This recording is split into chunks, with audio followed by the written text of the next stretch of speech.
حي على الصلاة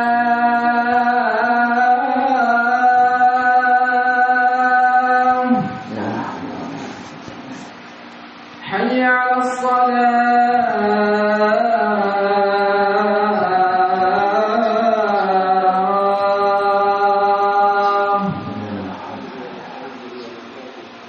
حي على الفلاح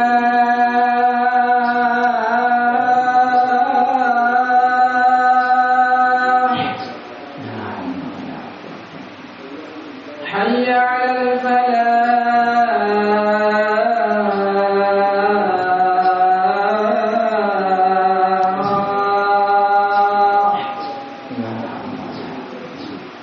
الله أكبر الله أكبر لا إله إلا الله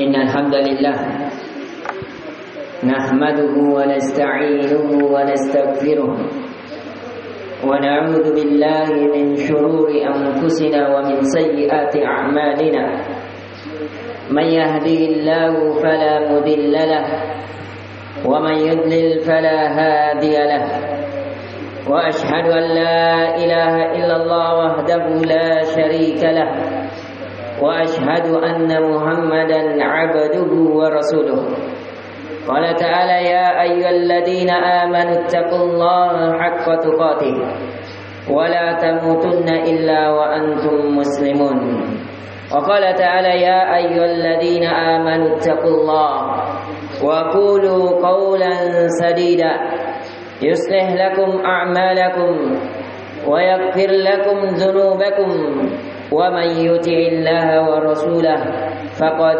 فاز فوزا عظيما أما بعد أوصيكم ونفسي بتقوى الله فهي وصية الله للأولين والآخرين قال تعالى ولقد وصينا الذين أوتوا الكتاب من قبلكم وإياكم أن اتقوا الله معاشر المسلمين rahimani wa rahimakumullah.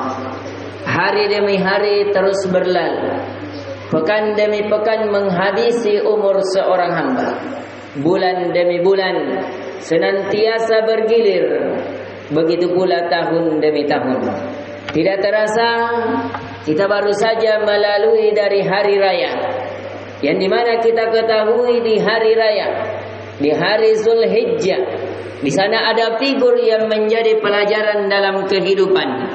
Yang paling menonjol adalah figur dari kekasih Allah Azza wa Jalla, yaitu Nabi Ibrahim alaihi salam. Begitulah di setiap zaman. Di bulan Ramadan dikenal oleh para ulama dari figur yang terbaik ada Rasulullah sallallahu alaihi wasallam. Bagaimana dia menghabiskan umurnya di hari-hari yang terbaik. Di bulan Muharram terkadang kita dikenalkan dengan figur dari Nabi Musa alaihi salam ketika dia senantiasa mentauhidkan Allah, memperjuangkan agama Allah. Di sana ada kisah bagaimana ketika Allah menghancurkan dari orang-orang yang ingin menghancurkan agama Allah. Bagaimana Allah membuat makar terhadap orang-orang yang ingin membuat makar terhadap kekasih-kekasih Allah. Begitu pula di bulan Zulhijjah ini kita melihat dari kisah adanya syariat haji. Itu ada figur dari Nabi kita, kekasih kita, orang menjadi panutan dalam kehidupan kita, yaitu kekasih Allah Nabi Ibrahim alaihi salam. Kekasih Allah ini tidak diberikan kecuali dua orang di muka bumi, yaitu baginda Rasulullah sallallahu alaihi wasallam dan Nabi Ibrahim alaihi salam. Nabi Ibrahim digelar oleh para ulama, disepakati tentang gelarnya dia adalah Abul Anbiya, bapaknya para nabi, yang dimana nabi-nabi setelahnya dari keturunan Nabi Ismail, Nabi Isa, Syuaib, dan bahkan baginda Rasulullah sallallahu alaihi wasallam itu dari keturunan mereka. Nabi Ibrahim alaihissalam memberikan pelajaran bagaimana hakikat keberkahan kehidupan seorang hamba. Dia berada di tempat yang terpencil. Dia berada di dalam kegelapan dari pandangan-pandangan manusia. Tapi ketika dia berada di atas ketaatan kepada Allah, maka Allah berikan keberkahan pada kehidupannya. Allah menjadikan dia terkenal di seluruh penjuru dunia ini. Dia dikenal oleh seluruh kaum muslimin dari zamannya hingga di akhirat kelak. Bahkan dia menjadi suatu kewajiban bagi setiap muslim mengingat namanya di dalam solat-solat mereka. Bahkan itu menjadi kewajiban bagi seorang hamba minimal 17 kali di dalam solatnya. Di setiap dia melakukan salat, wajib dia menyebut salawat kepada baginda kita Nabi sallallahu alaihi wasallam dan kepada Nabi Ibrahim alaihi salam. Maka pelajaran kisah dari kisah figur dalam suatu masa, hendaknya seseorang bertafakkur, hendaknya seseorang mengambil pelajaran di dalamnya. Bagaimana sehingga seseorang mengambil karakteristik, mengambil karakter sehingga dia diberkahi kehidupannya sebagaimana orang-orang terdahulu telah diberkahi kehidupan. Karena di setiap kisah ada pelajaran, ada pembahasan, ada sesuatu nilai yang Allah berikan kepada seorang hamba. Maka dari itu Allah Azza wa Jalla mengabarkan kepada Rasulullah sallallahu alaihi wasallam, wa kullan naqussu 'alaika min amba'ir rusul ma nuthabbitu bihi fuadak. Dan sesungguhnya kami telah mengkisahkan kepadamu ya Muhammad dari berita-berita para rasul sebelummu agar kita menguatkan jiwa kamu. Wa ja'aka fi hadhil haqq wa mau'izatu wa dzikru lil mu'minin. Agar datang kepada kalian sebagai yang hak, itu adalah hak. Karena sebagaimana kisah Nabi Ibrahim, banyak orang-orang yang mengisahkan dari selain daripada Islam mengaku bahwa Nabi Ibrahim adalah seorang Yahudi, bahwa Nabi Ibrahim seorang Nasrani. Padahal Allah telah menabikan, "Maka Ibrahim Yahudiyyan wala Nasraniyan, walakin kana hanifan musliman wa ma kana minal musyrikin." Tidaklah Nabi Ibrahim alaihi salam seorang Yahudi yang menyembah Uzair. Nabi Ibrahim alaihi salam jelas dia menyembah pemilik Ka'bah. Adalah syariat Islam di dalam.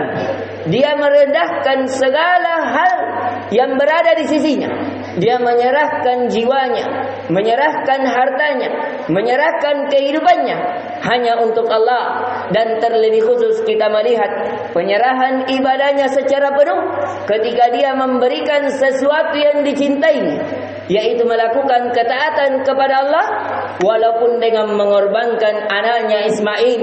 Itulah yang baru-baru kita lakukan di permasalahan udhiyah, yaitu kurban yang kita lakukan yang baru berlalu dari kurang lebih 1 bulan. Dan kemudian Allah Azza wa Jalla juga kabarkan, wa id qala Ibrahimu li abihi wa qaumihi innani bara'um mimma ta'budun. Ketika Nabi Ibrahim alaihi salam berkata kepada bapaknya, dia berkata kepada kaumnya, sesungguhnya saya berlepas diri dari apa yang kalian sembah.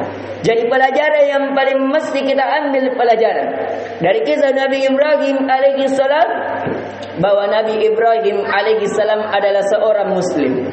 Dia bukan seorang Yahudi, dia bukan seorang Nasrani, dia bukan seorang yang senantiasa mensyirikatkan Allah dalam ibadah.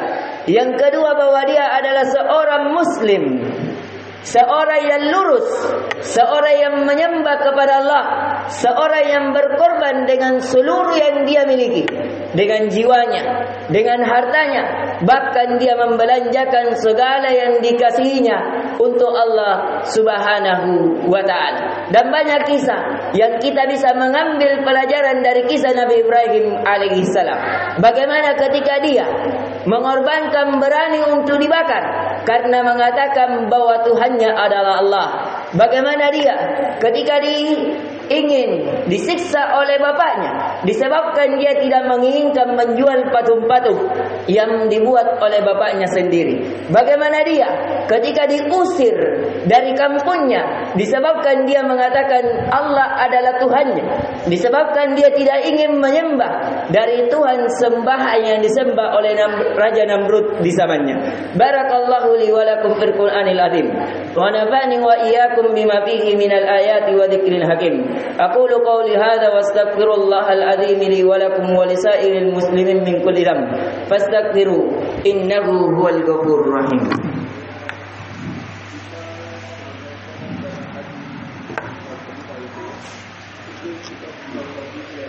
Alhamdulillahilladzi hadana li hadza wa ma kunna linahtadiya laula an hadana Allah. Ashhadu an la ilaha illallah al-malikul haqqul mubin wa ashhadu anna Muhammadan 'abduhu shadiqul wa'dil amin. Allahumma salli ala Muhammadin wa ala alihi wa ashabihi wa man tabi'ahum ila yaumiddin. Amma ba'd, fa awsini wa iyyakum bi taqwallahi haqqa tuqatih la'allakum turhamun. Ma'asyiral muslimin wa rahimakumullah. Sebagaimana pada khutbah yang pertama yang telah kita ingatkan bahwa pelajaran yang terpenting di setiap zaman agar hendaknya kita mengambil pelajaran.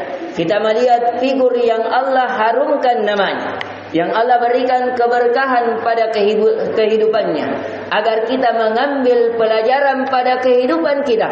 Karena hidup seorang hamba hanya sekali. Karena kehidupan hanya sekali, maka hiduplah menjadi orang yang berarti.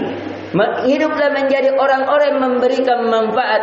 Hiduplah menjadi orang-orang yang ketika walaupun jasadnya telah berada dalam tanah, akan tetapi namanya masih tersebar di penjuru dunia. Sebagaimana Nabi Ibrahim alaihissalam, dia telah berada di bawah tanah ribuan tahun yang lalu, akan tetapi di hari ini, bahkan hingga hari kiamat, bukan hanya di dunia, bahkan di akhirat akan senantiasa harum namanya di tengah orang-orang yang beriman. Itulah yang harusnya kita mengambil pelajaran. Adakah kita kisah dalam kehidupan kita sehingga kita dikenang oleh orang-orang yang ketika kita telah meninggal dunia?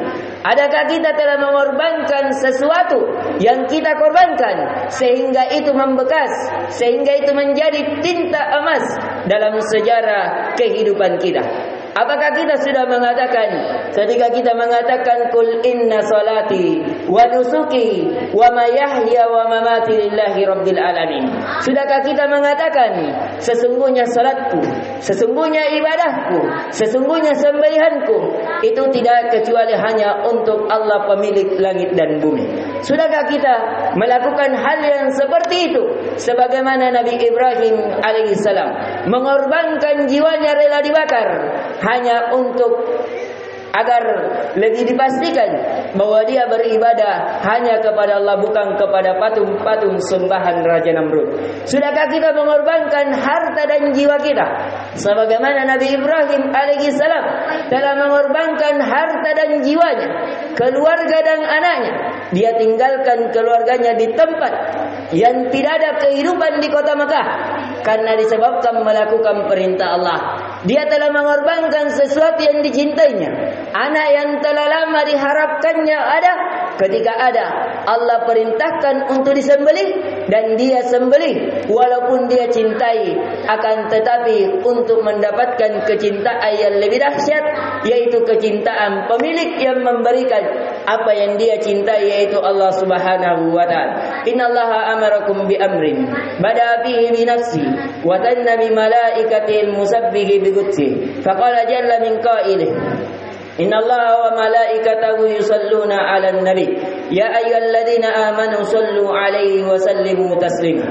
Allahumma salli wa sallim wa barik ala Muhammadin wa ala alihi wa sahbihi ajma'in. Warda Allahumma 'anil khulafa'ir rasyidin Abi Bakr wa Umar wa Utsman wa Ali wa an baqiyatis sahabati wat tabi'in wat tabi'in lahum bi ihsanin ila yaumiddin. وارض عنا معهم برحمتك يا أرحم الراحمين. اللهم اغفر للمسلمين والمسلمات والمؤمنين والمؤمنات الأحياء منهم والأموات. اللهم أصلح لنا ديننا الذي هو عصمة أمرنا، واصلح لنا دنيانا التي فيها معاشنا، واصلح لنا آخرتنا التي إليها معادنا، واجعل الحياة زيادة لنا في كل خير، واجعل الموت راحة لنا من كل شر. ربنا آتنا في الدنيا حسنة وفي الآخرة حسنة وقنا عذاب النار. عباد الله، إن الله يأمر بالعدل والإحسان وإيتاء ذي القربى وينهى عن الفحشاء والمنكر والبغي يعظكم لعلكم تذكرون. فاذكروا الله العظيم الجليل يذكركم واشكروه على نعمه يزدكم ولذكر الله أكبر والله يعلم ما تصنعون.